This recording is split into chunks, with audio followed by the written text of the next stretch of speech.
Hello dear students.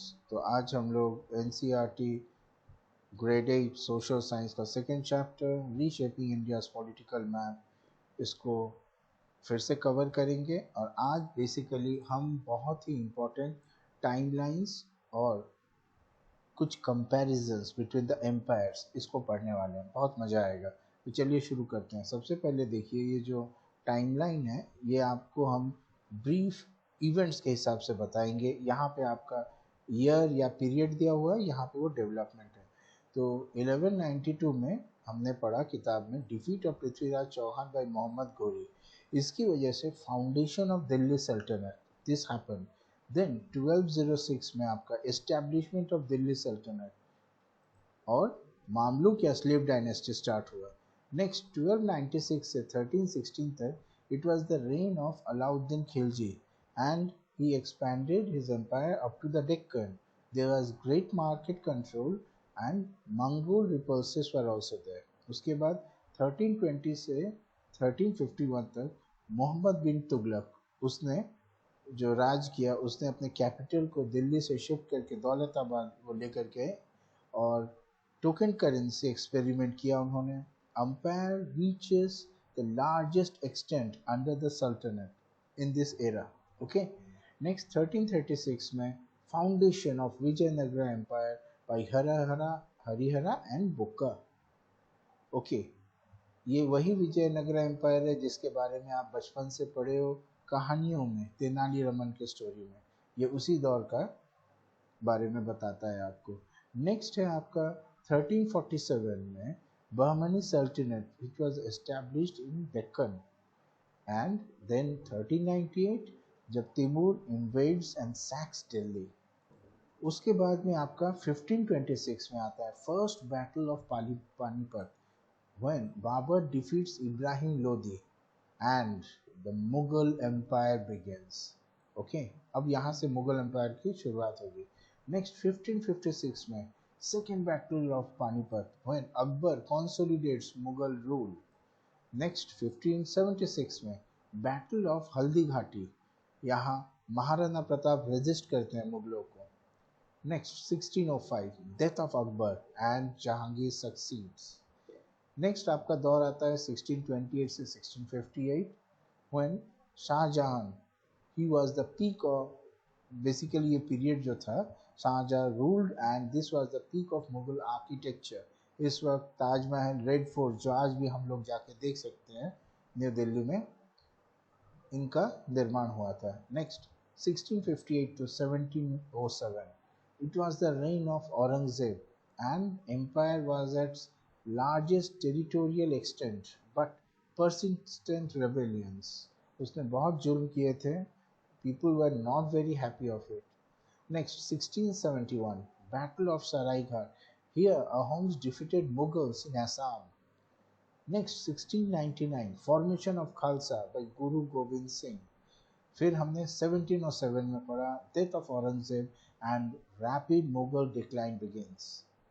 Next आपका 1799 it was the rise of Sikh empire under Maharaja Ranjit Singh. And finally 1857 end of Mughal empire after the revolt of 1857। इसके बारे में हम लोग दूसरे चैप्टर में पढ़ेंगे। तो चलिए अब हम लोग second part of the video में आते हैं, जहां हम लोग कंपेयर करेंगे दिल्ली सल्तनत के साथ मुगल एम्पायर, उसके साथ में दूसरे जो रीजनल किंगडम्स थे उनके बारे में। ओके, तो देखिए ये एस्पेक्ट है आपका जिनके मापदंड पे हम कंपेयर करने वाले हैं। ओके, और ये है आपका दिल्ली सल्तनत from 1206 to 1526। Next Mughal empire 1526 to 1857। तो उस हिसाब से देखें तो इनका रेन 320-330 साल तक चला। ओके, और रीजनल पावर्स में हम लोग विजयनगरा, अहोम, राजपूत और सिखों के बारे में जानेंगे। तो चलिए ओरिजिन। सो देखिए, दिल्ली सल्तनत their origin was Turkic Afghan and this military rulers basically from Central Asia. जबकि मुगल एम्पायर का जो ओरिजिन था वो था Turko Mongol dynasty, Timurid Chagatai lineage था उनका। Next, regional powers, they were indigenous or mixed, arose in resistance or in power gaps। Governance देखिए, यहाँ पे दिल्ली सल्तनत में सुल्तान was the supreme authority and Ikta system was used for revenue. जबकि Mughal empire में emperor was at the center, mansabdari and jagirdari systems were there and provisional governors जिन्हें सूबेदार भी कहा जाता है they were there. Next, regional powers के case में the governance was varied. Vijayanagara used Nayaka governors. Ahoms had paid service system. Sikhs had confederacies. Okay. Next आपका military. Military heavy use of cavalry and archery. Some gunpowder at end. For the case of Delhi सल्तनत, जबकि मुगल में gun powder weapons थे, ये बाद का दौर है, तो गन पाउडर यहाँ से शुरुआत हुआ तो इन लोगों ने उसको कंटिन्यू किया, आर्टिलरी इन्फेंट्री का कैवलरी मिक्स किया गया. यहाँ पे जो था लड़ने का तरीका mainly guerrilla warfare used by Rajputs, Marathas, riverine warfares by Ahoms, okay, strong fortifications. What about economy? देखिए, for Delhi Sultanate it was agrarian tax base, trade in textiles, horses, coinage in gold, silver and copper. आज भी आप museums वगैरह में इनको पाएंगे, इन coins को. What about Mughals? The agrarian surplus was there, maritime and inland trade. Silver rupee was standardized. What about the regional resistance? Here we have regional trade hubs. So, for example, Vijayanagara excelled in horse trade. Our homes were self-sufficient, agriculture based. Next, चलिए अब region and policy. यहाँ पे जो था दिल्ली सल्तनत का, it was fluctuating periods of tolerance and persecution. जिज़्या common था. यहाँ पे मुगल दौर में अकबर्स टॉलरेंस, सुलीकुल and Aurangzeb's orthodoxy both हमने देखा. Temple destruction in some periods was there. जबकि रेजिस्टेंस के दौर में often more inclusive, Ahoms and Rajput Singh promoted multi-faith governance. क्या बात है ना.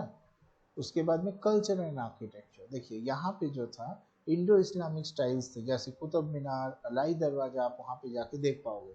इन मुगल दौर में यहाँ मुगल गार्डन्स आज भी जो हैं, फोर्ट्स, ताजमहल, मिनिएचर पेंटिंग्स, काफ़ी कुछ निर्माण हुआ है. उसके बाद रेजिस्टेंस पीरियड में विजयनगरा का टेम्पल हम्पी में जो है, ओके. नेक्स्ट सिख गुरुद्वारा का निर्माण हुआ, अहोम आर्किटेक्चर वास्ते. उसके बाद फाइनली कॉजेस ऑफ डिक्लाइन. तो फिर दिल्ली सल्तनत का रीजन था factionalism, invasions by Mongols, Timur and rise of regional sultanates. Next, चादर उतना ही आप फैलाओ, है ना जी, पाँव उतना ही फैलाओ जितना कि आपका चादर हो, सीधा बात है. तो यहाँ पे आपका मुगल के दौर में क्या हुआ था, ओवर एक्सटेंशन. आप संभाल नहीं पाओगे, एक्सटेंशन किए जा रहे हो लैंड का, ऐसा थोड़ी चलता है. शांति भी बोल के कोई चीज़ है कि नहीं, गवर्नेंस में भी एंजॉयमेंट आना चाहिए. तो it was a major over extension as the cause. Next, constant wars were there, economic strengths, rise of regional powers and European colonial advancement was there. Okay, another शत्रु जो आ रहा था.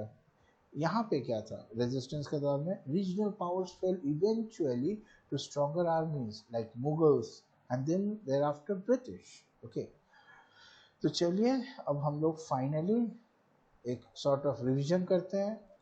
तो फिर देखिए हमने क्या समझा इन पूरे कंपैरिजन्स से. ये समझा कि there was a geographical advantage which helped resistance, जैसे कि मेवाड़ हिल्स, अहोम का रिवर, विजयनगरा का प्लेटो.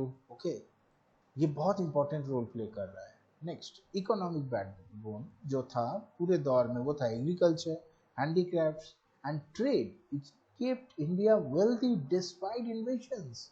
ये जो बात बोला जाता है ना आज भी, अमेरिका हम लोग के ऊपर सैंक्शन लगा रहा है, चाइना कुछ कर रहा है, अक्सर आप सुनते हैं कि हम लोग बहुत पुरानी सभ्यता है, हम लोग बहुत कुछ झेले हैं. ये बात सही है, उसके बावजूद भी देखिए we kept being wealthy. Okay, हमने बहुत कुछ सहा है जी. ये नए नए सिविलाइजेशन जो है अमेरिका, ये हमको क्या समझेंगे. Anyway, cultural synthesis, blending of Indian, Persian and other traditions in art, architecture and language was there. तो देखिए खराबी भी है, अच्छाई भी है. अभी फिलहाल हम अच्छाई के बारे में बात कर रहे हैं. आज जो हम लोग आसपास देख रहे हैं, दिस वाज अ रीज़न जो आज हम देख पा रहे हैं. जो भी आर्ट, आर्किटेक्चर, सब कुछ ट्रेडिशंस, इनमें बहुत सा इस दौर की चीज़ों का आपका इम्पोर्टेंस है, शुरुआत इस दौर में हुआ था। Next, shift from force to diplomacy. Akbar's alliances contrasted with earlier pure military approaches. Akbar ने डिफरेंट टाइप के अलायंस को स्टार्ट किया था। ओके, सो चलिए आज यहीं तक पढ़ते हैं।